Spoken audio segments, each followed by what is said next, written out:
Anupama serial के ऐसे ही daily update सबसे पहले देखने के लिए हमारे चैनल सीरियल अड्डा को सब्सक्राइब करें।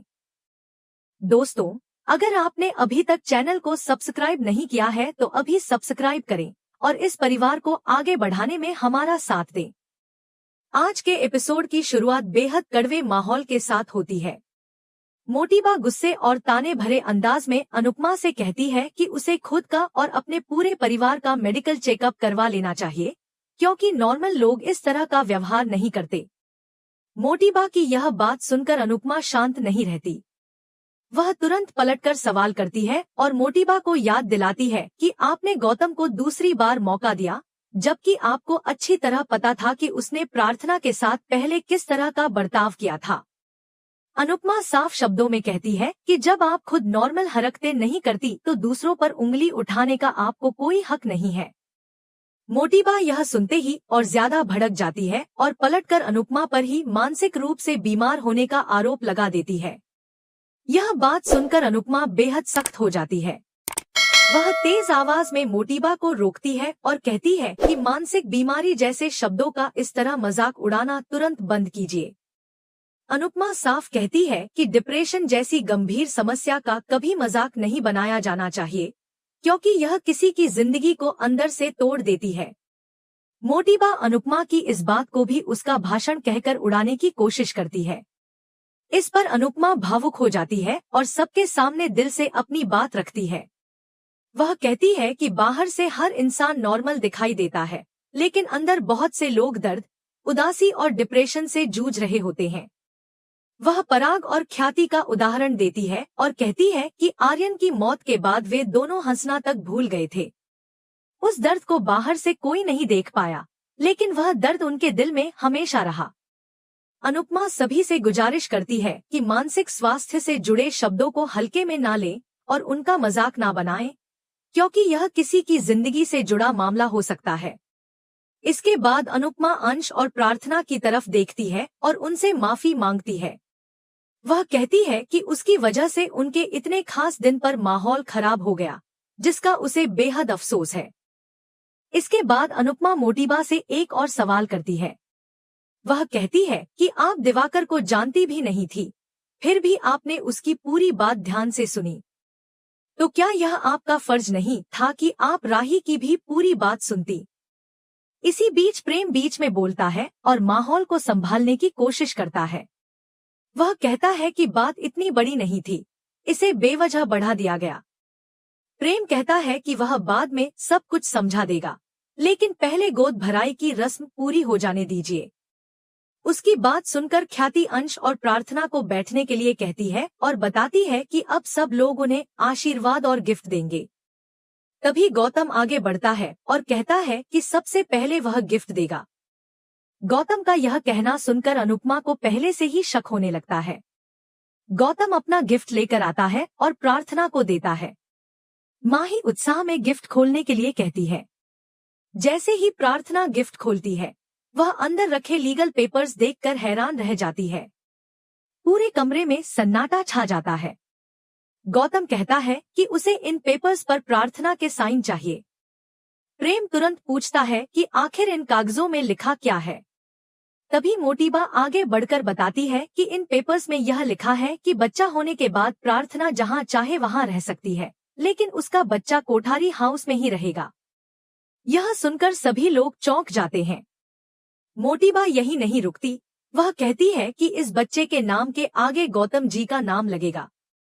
माँ ही कहेगी कि इस बच्चे के पापा गौतम जी होंगे और मैं माँ बनूंगी। अनुपमा यह सब सुनकर हैरान रह जाती है और गुस्से में कहती है कि मुश्किल से रस्म शुरू हुई थी, लेकिन आप लोगों को हमेशा कुछ न कुछ गड़बड़ करनी ही होती है। प्रार्थना पूरी तरह टूट जाती है और उसकी आंखों में आंसू आ जाते हैं।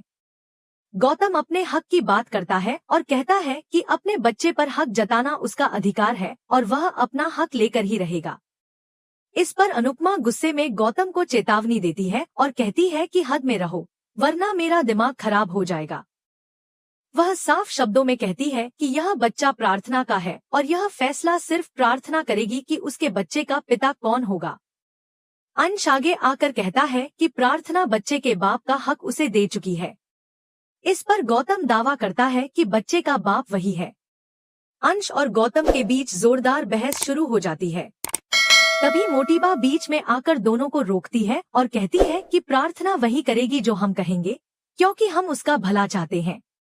अनुपमा तुरंत पलटकर कहती है कि आपने ही प्रार्थना को गौतम के साथ रहने के लिए मजबूर किया था, जबकि वह उस पर अत्याचार करता था। क्या आप इसे भी भला कहना चाहती हैं?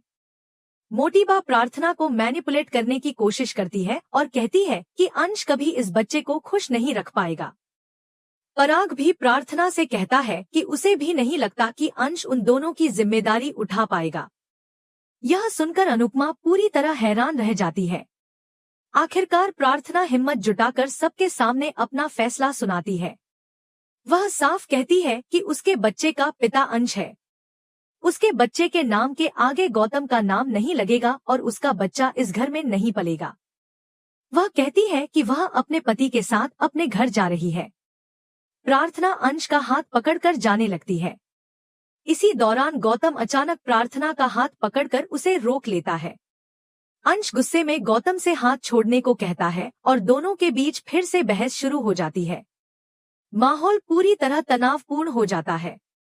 तभी अनुपमा आगे बढ़ती है और गुस्से में गौतम का हाथ छुड़ाती है। इसी बीच मोटीबा आकर कहती है कि यह एक परिवार का निजी मामला है। तभी अनुपमा गुस्से और दर्द से भरे शब्दों में साफ कहती है कि यह सिर्फ एक घर का नहीं, बल्कि दो परिवारों का मामला है। वह मोटीबा की तरफ देखकर सवाल करती है कि क्या आपको किसी की खुशी बर्दाश्त नहीं होती? आज आपने एक पराये इंसान के साथ मिलकर अपनी ही पोती की पीठ में छुरा घोंप दिया है। अनुपमा साफ साफ कहती है कि आप इंसानों से नहीं, बल्कि अपनी जिद और अपनी ईगो से प्यार करती हैं। इस पूरे मामले में प्रार्थना बिल्कुल सही है और आप पूरी तरह गलत है। अंश भी खुद को संभालते हुए आगे आता है और बेहद भावुक होकर अपनी बात रखता है।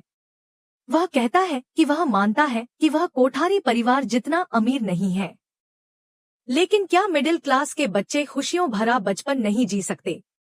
वह पूरे भरोसे के साथ कहता है कि वह इस बच्चे को प्यार, सम्मान और एक सुरक्षित भविष्य देना चाहता है। अंश उदाहरण देते हुए कहता है कि जब एक औरत यशोदा माँ बन सकती है, तो फिर एक आदमी नंद बाबा क्यों नहीं बन सकता? उसकी आवाज भर्रा जाती है और वह दुखी होकर हाथ जोड़कर अनुरोध करता है कि उससे उसका बच्चा मत छीना जाए। अनुपमा अंश की बातों से पूरी तरह सहमत नजर आती है और खुलकर उसका साथ देती है।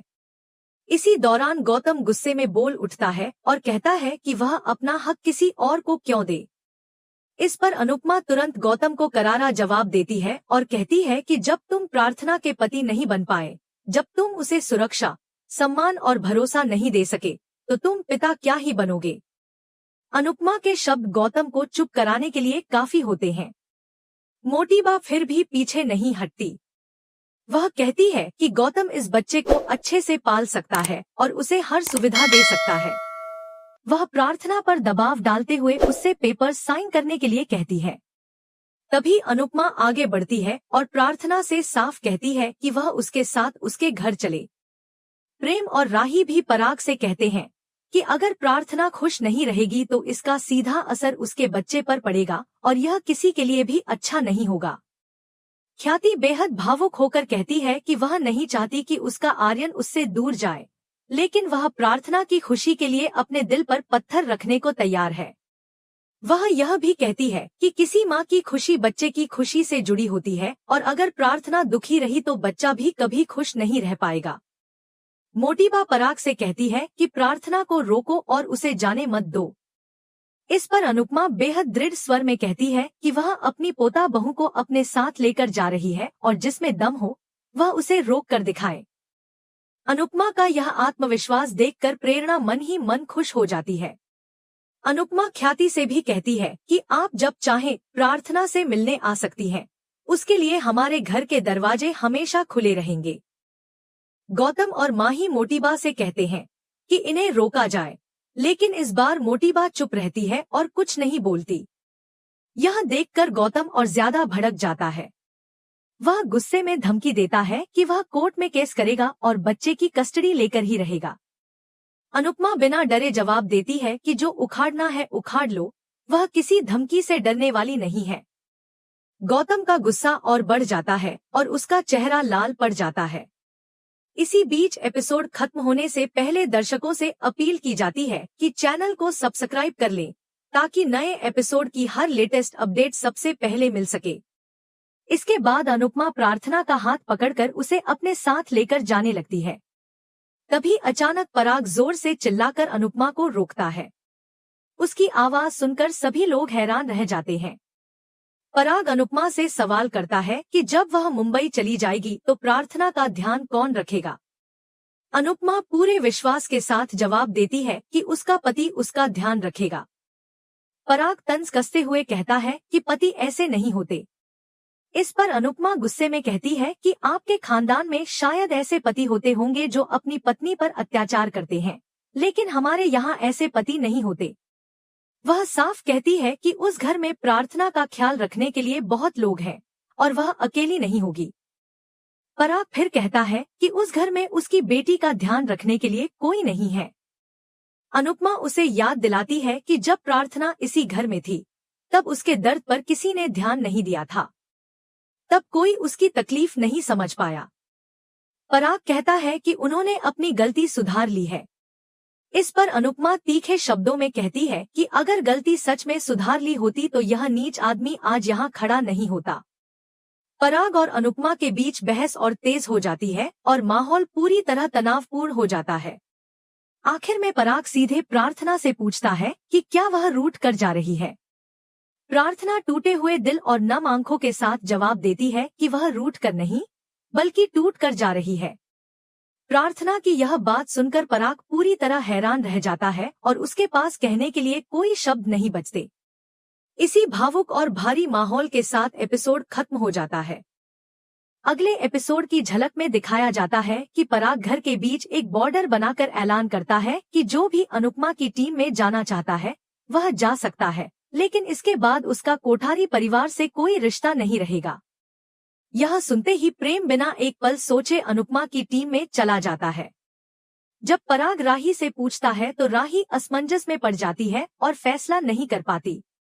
आखिर में दर्शकों से पूछा जाता है कि आज का एपिसोड उन्हें कैसा लगा और कमेंट करके अपनी राय जरूर बताएं। साथ ही ऐसे ही डेली अपडेट्स के लिए वीडियो को लाइक करें और हमारे चैनल सीरियल अड्डा को सब्सक्राइब करना ना भूलें।